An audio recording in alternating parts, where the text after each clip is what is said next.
I was in active labor in the back seat, screaming in pain, and he just walked away like I was a stranger on the street. Please stay with me as I tell you my story, and don't forget to support our channel by subscribing, liking, and sharing. It all started on a cold morning. My contractions had started, and they were strong. My husband was driving. I thought we were going to the hospital, but when we got to the parking lot of the emergency room, he stopped the car and looked at me. He said, "There's a family emergency. I have to go with my parents." Before I could say anything, he got out and walked away. I screamed in pain and begged him to help me, but he didn't look back. He left me alone. I sat there crying. The pain was getting worse. I tried to call him, but he didn't answer. I sent messages, but he didn't reply. I felt scared and helpless. As I waited in the car, I started thinking about our relationship. I remembered how he always listened to his mother more than me. He cancelled plans with me to please her. He never stood up for me. I always felt like I was not important. A woman passing by saw me and ran to get help. Nurses came and rushed me inside. I was still hoping he would come back, but he didn't. I felt pain, not just in my body, but in my heart. I gave birth alone that night. No husband, no support, just me and my baby. That was the day he vanished from my life. Not just physically, but emotionally. I saw the truth. He never really cared. And from that moment, I knew things had to change. After hours of pain, I gave birth alone. I held my baby in my arms, tired and shaking. I thought the worst was over, but I was wrong. The real pain was still ahead. A nurse came into the room with some forms. She looked confused and asked for my admission details. I told her my husband brought me to the hospital. She checked again and said, "I'm sorry, but there's no record of him checking you in." I was shocked. Before he left, he said he would handle everything. I trusted him. I thought he filled in the forms while I was in the car, but he didn't. He left me outside without telling anyone I was there. I had to explain everything to the nurses myself. I told them I was left alone in labor. Some looked at me with pity. Others were just silent. They didn't ask too many questions. They saw I was broken already. Later that evening, while feeding my baby, a nurse came in quietly. She sat beside me and said, "I'm sorry, but I thought you should know. Your husband didn't leave because of an emergency. He left early this morning for a planned vacation with his family." I froze. My chest felt tight. I asked her to repeat it. She nodded gently. "He packed bags last night," she said. I overheard him on a call when he came to the front desk briefly. There was no emergency. I couldn't breathe. I remembered how he told me it was urgent. I remembered the panic in his voice. Now I knew it was all fake. He planned everything. He lied to my face and left me when I needed him the most. I looked at my phone. Still no messages. Still no missed calls. I had called him again and again. No answer. Now I knew why. He was not in a place with no signal. He just didn't care to reply. My baby cried. I held her close and whispered, "It's just you and me now." That night, I didn't cry. I just lay still, staring at the ceiling. My heart was numb. The pain wasn't just from being alone. It was from knowing he chose to lie. He left without a second thought. And worst of all, he left us both. That lie broke something deep inside me, something I could never get back. I started thinking about how things had been from the very beginning. It wasn't just one moment. It was a pattern I didn't want to see before. When we got married, we were supposed to go on a honeymoon. We had booked everything. But 2 days before the trip, he told me we had to cancel. His mother needed someone to watch her dog because she had a church event. He didn't even ask me how I felt. He just said, "It's family. You'll understand." I stayed quiet, even though I was hurt. We never went on that honeymoon. Another time, my birthday fell on the same day as Mother's Day. I thought he'd do something special. Instead, he made one plan: lunch at his mother's house. He didn't mention my birthday at all during the meal. His mum got flowers and gifts. I got nothing. When I asked him later, he said, "We'll do something another day. You know how important today is to her." That another day never came. Even during my pregnancy, he was always more focused on what his mother wanted. When I wanted to set up the baby's room, his mother said the color I chose was too dull. He agreed with her. We changed it to what she liked. When I tried to speak up, he told me not to make things difficult. I felt like I was just someone who lived in his mother's shadow. Now, everything made sense. He didn't just forget me at the hospital. He had already made it clear many times. I came after her. But this time, it wasn't about a dog or a birthday. It was about our child, our baby. And still, he chose her. He planned a trip, knowing I was close to giving birth. He packed his bags and left without making sure I was okay. He lied and said it was an emergency, but really, he just wanted to please his mother. I remembered how she used to smile at me in front of others, but her words were always sharp when we were alone. She once told me, "You'll never come before me."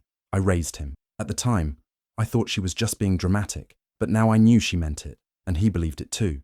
He didn't just leave me alone that day. He chose his mother again. And this time, even our child wasn't enough to change that. The room was quiet except for the soft sounds of my baby breathing. I looked at her tiny face and felt a mix of love, sadness, and fear. A nurse came in with some forms. She looked at me kindly and said, "We need the father's signature to complete the baby's name. Has he arrived yet?" I shook my head. She gave me a moment, then said gently, "We can't register the name without both parents, unless you decide to do it on your own." I stared at the blank line on the form. My heart felt heavy. I had always imagined this moment with him beside me. I thought we would choose the name together, smile, maybe cry a little and take pictures. But now, I was alone, just me and my daughter. I picked up the pen and wrote the name I had loved since the first month of pregnancy. He had said no to it before, calling it too old-fashioned, but now he had no say. For the first time, I made a decision without worrying about what he would think. As I handed the form back, the nurse gave me a warm smile. "It's a beautiful name," she said. That moment felt like something small but powerful, a quiet kind of freedom. It wasn't just about the name. It was about finally stepping away from the shadow I had lived under for so long.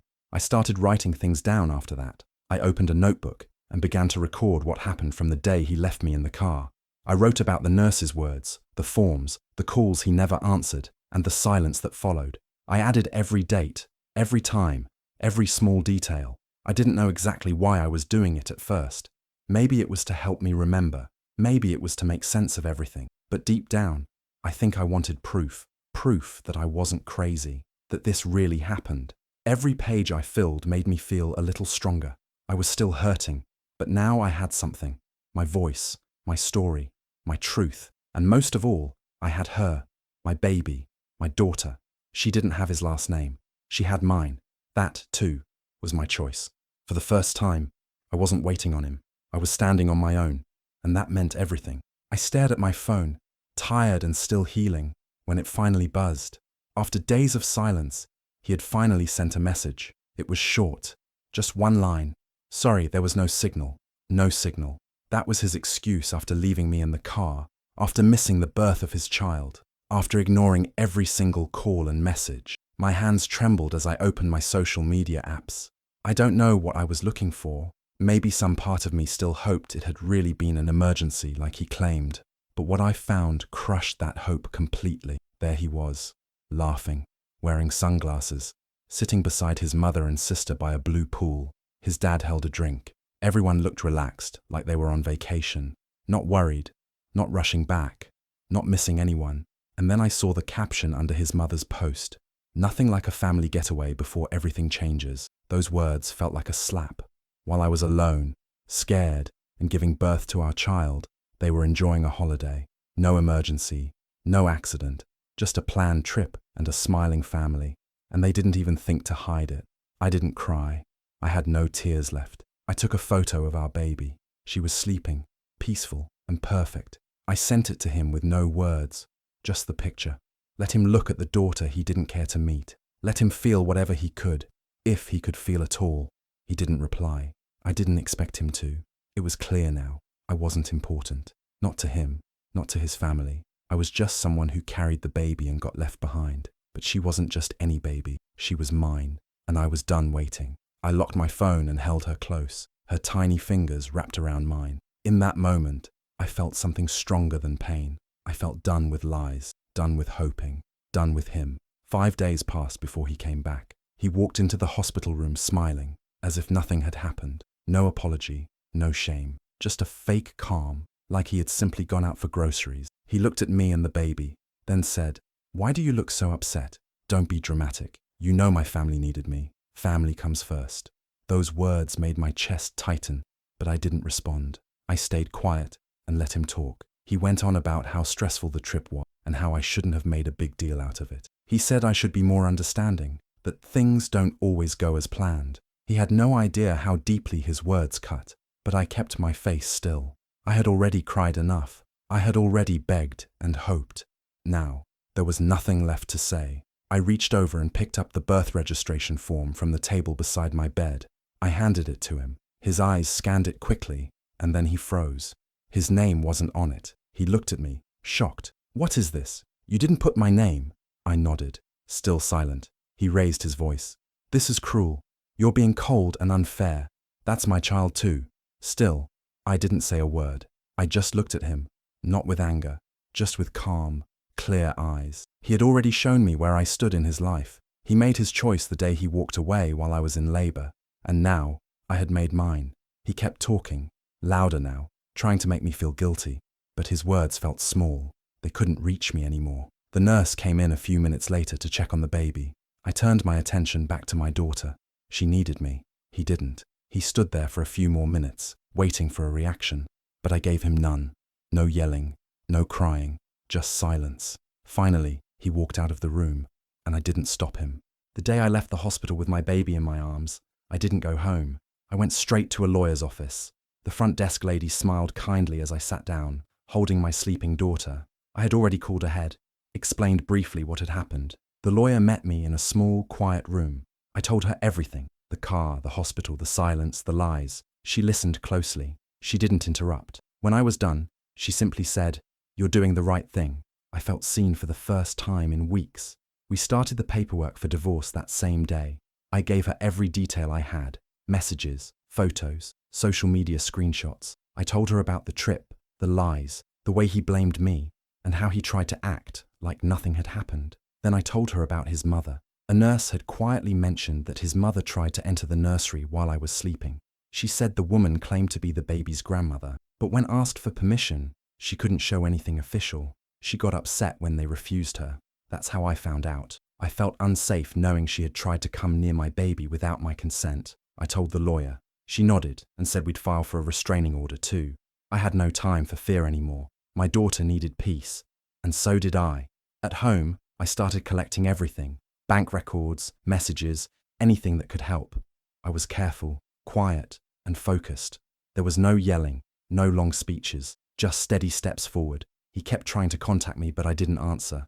I didn't need his voice in my head anymore. Every time I looked at my baby, I knew I was doing this for her. She didn't deserve confusion, or pain, or a broken home ruled by someone else's mother. She deserved love, safety, and a mother who could protect her. I didn't feel strong yet, but I felt something growing. Not anger, not revenge, just strength, quiet, steady, and new. And I knew it was just the beginning. They wanted a meeting. His parents said it was time to talk like adults. They acted like they wanted peace, but I knew it wasn't about that. They just didn't like how quiet I had become. I agreed to meet them, but not alone. I brought my lawyer with me. We met at a neutral place, a quiet office conference room. His parents were already seated. He was beside them, arms crossed like a child. When I walked in with my lawyer, they all looked surprised. Maybe they expected me to be scared or to cry. I wasn't doing either. They started with fake smiles and small talk, but I stayed silent. Then they began. His mother spoke first, saying I was overreacting, that I had always been too sensitive. She called me emotional, said all new mothers cry. His father chimed in too, saying men need space sometimes, that I should be more understanding. My husband just nodded like a puppet. They tried to make me feel small, but I didn't respond, not right away. Then I pulled out my phone. I opened the message, the one he sent while I was in labor alone in the car. "Sorry, there was no signal." I read it out loud. Then I showed them the photos from his vacation, him smiling by the pool. His mother's caption, "Nothing like a family getaway before everything changes."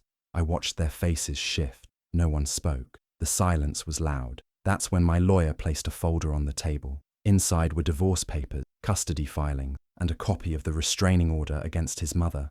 My husband stared at it like it wasn't real. His mother tried to speak again, but this time her voice was smaller. I didn't yell. I didn't cry. I just stood up and said, "This is what I came to say." I didn't stay for their reactions. I didn't need their approval, their excuses, or their guilt. I had said what I needed, and I had shown what mattered. As I walked out of that room, I felt no fear, just calm. For the first time in a long time, I felt free. He didn't see it coming. That morning, while he was at work, someone handed him an envelope. He opened it and saw the divorce papers and the custody documents. His hands shook. His face turned pale. People around him noticed. A few co-workers looked at him with confusion. Others avoided eye contact. The office, once loud, grew quiet around him. He tried to act normal, but whispers started. Someone had seen the envelope. Someone had read a part of it over his shoulder. By noon, even his boss had heard. He was called into a private office. He stayed in there a long time. When he came out, his face was red with anger. That evening, he came to my house, the same house where I had brought my daughter home. He knocked hard, then rang the bell. He shouted my name over and over. His voice cracked, not with strength, but fear. I stood inside, holding my daughter. She was calm in my arms. The sound outside didn't bother her. She was used to peace now. He kept knocking. Then he began begging. He said he didn't mean to hurt me. He said we could fix it. He said he missed me, missed the baby. I didn't say a word. I didn't even step close to the door. There was nothing left to say. He cried. Then he shouted again. Anger returned when silence was all he got. He said I was punishing him, that I was cruel, that I had no right. Still, I said nothing. After a while, the knocking stopped. His voice faded. I heard footsteps walking away. I reached out and gently turned the new lock on the door. It clicked quietly. Inside, my home was warm. My baby was safe. I rocked her slowly in my arms. The room was quiet except for her soft breathing. Outside, he was alone. This time, I didn't chase after him. I didn't explain. I didn't need him to understand. He made his choice. Now, I had made mine. I never thought something so painful could give me strength. After everything that happened, I looked at my daughter and realized she was my reason to heal. She didn't deserve a broken mother. I wanted to be strong for her, so I started with small steps. Therapy helped me speak without fear. For the first time, I said out loud how I felt, the hurt, the anger, the betrayal. I cried in that room many times, but every tear made me lighter. I also joined a support group with other women who had been through painful experiences. Listening to them made me feel less alone. We shared stories, gave each other strength, and held space for each other's healing. It felt good to be seen and heard. One day, I started writing, just for myself at first. Then, I shared a piece of my story online. People read it, then more people. My blog grew fast. Mothers messaged me, saying I helped them find their voice. Some cried with me, others cheered me on. I didn't expect the attention. A few news pages asked to interview. Some podcasts wanted to hear my full story. I said yes to some, but mostly I focused on my daughter and my new peace. The woman I am now is different. I no longer wait for someone to choose me. I choose myself. I choose my child. I choose a life where love is not begged for, but freely given. He left me in a car when I needed him most, but I didn't stay there. I took the wheel, and I drove myself into a better life, one I built with my own hands for both of us. Do you think I was right to cut him off completely after everything he did? Or should I have given him one last chance for the sake of our child? I'd really love to hear what you think in the comments below. Your thoughts matter so much to me. And if you want to hear more stories like mine, don't forget to subscribe and hit the notification bell so you never miss an update.